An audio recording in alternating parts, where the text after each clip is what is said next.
morning, Ravens. Today is November 11th, which is Veterans Day. I'm Emily Harity. And I'm Miles Davis. In honor of Veterans Day, here's Dave Hernandez with our special Veterans Day program. Good morning, fellow Ravens. I am David Hernandez, former mathematics teacher here at Atherton and a U.S. Army veteran. Today, I want to talk to you about Veterans Day, which is celebrated today across the nation. November the 11th, 1918 saw the end of World War I with the signing of the armistice, which was a temporary ceasefire between the Allied nations and Germany. It was signed on the 11th hour of the 11th day of the 11th month, thus ensuring all quiet on the Western Front.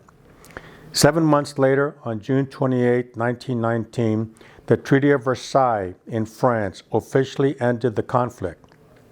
5 months later, in November 1919, President Wilson proclaimed November the 11th as the first commemoration of Armistice Day to commemorate the end of World War I.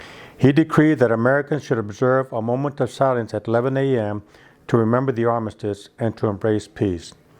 Other countries such as Great Britain and Canada observed Armistice Day by wearing paper poppies over their hearts.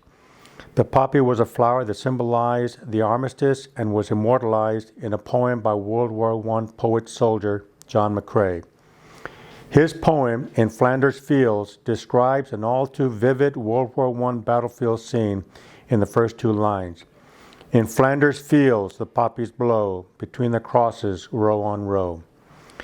It wasn't until 1926, however, that it was made an annual day of observance when Congress passed a resolution making it so.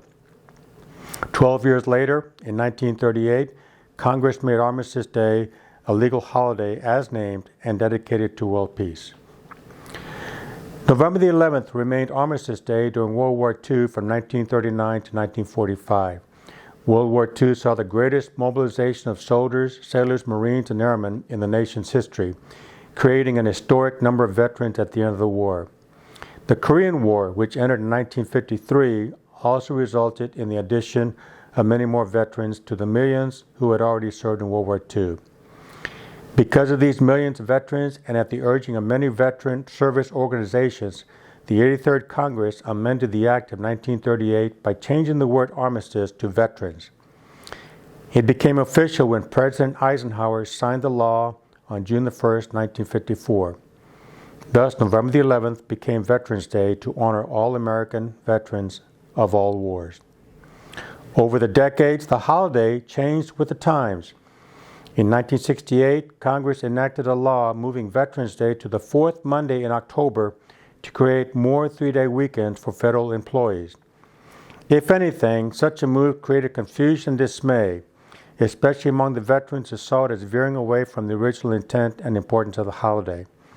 As a result, President Ford signed a law in 1975, moving the observance back to November the 11th, keeping it there for good. So today, fellow Ravens, as part of today's observance, I ask you to do two things. The first is to say thank you for your service to any one of the veterans who are currently working here at Atherton.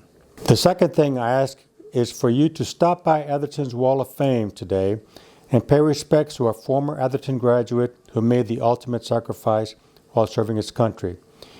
He is Lance Corporal Charles Lloyd Coleman, United States Marine Corps, class of 1966.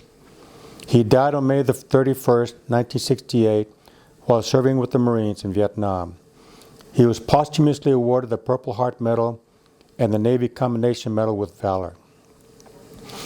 So, for a fellow Atherton graduate and for the veterans now working here at Atherton, feel good about saying thank you for their service as we observe Veterans Day today. Have a great day, Ravens. Thanks for listening.